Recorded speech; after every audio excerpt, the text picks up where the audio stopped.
Volunteerism has done incredible things in my life. Volunteering to me is simply stepping forward and filling a need when you see that there's something that's missing. You're filling that gap. Close to 100 teenagers got to cut class at the end of a day on a Friday. But they weren't here just to ring in the weekend a little early. They were here to learn about contributing to the community they love and live in. I'm looking at the different volunteer booths to see what volunteer opportunities there are around Quesnel. I've seen the Quesnel Live Arts program, the Mothers Against Drunk Driving, as well as Billy Barker Days, and those three interest me a little bit. I wouldn't mind volunteering for the fire department if I could. I'm also interested in the Billy Barker Days one, because who doesn't enjoy Billy Barker Days?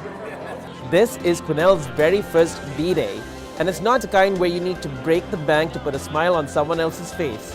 I volunteered because I like to, I enjoy it, I like helping people out, and I don't feel like you should get anything in return for being nice. I like volunteering because it's a really good way to give back to the community, and you don't expect anything back. So there's never the wonder of, am I gonna get rewarded for this? It's just a good, wholesome feeling that you get knowing that you're helping people.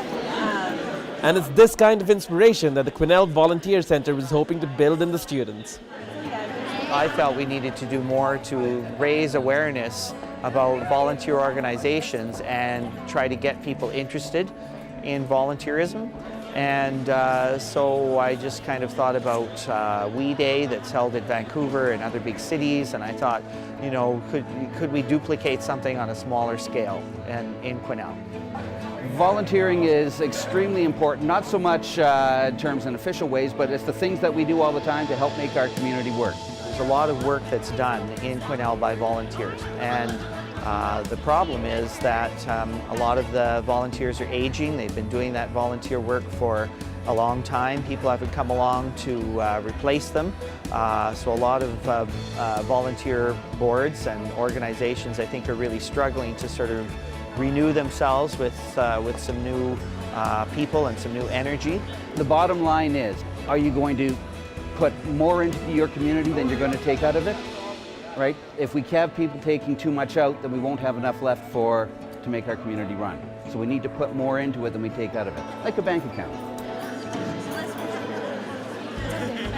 We need all of your youth and energy. We need those of you from the community that are here to look at this to participate, because as a community in transition, we need to make sure that this is a vibrant, resilient community for many generations to come. And that has always been on the backs of volunteers. You learn to get along with people.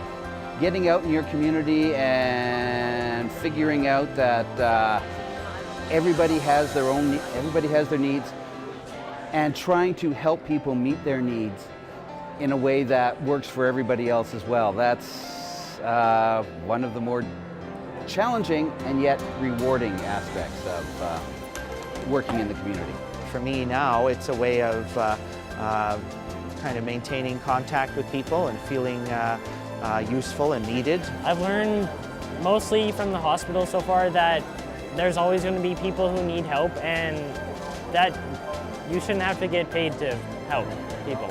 It's a really good way to help people, and you don't need to volunteer a lot of your time to make a difference. For Go Quesnel, I'm Anand Chandy.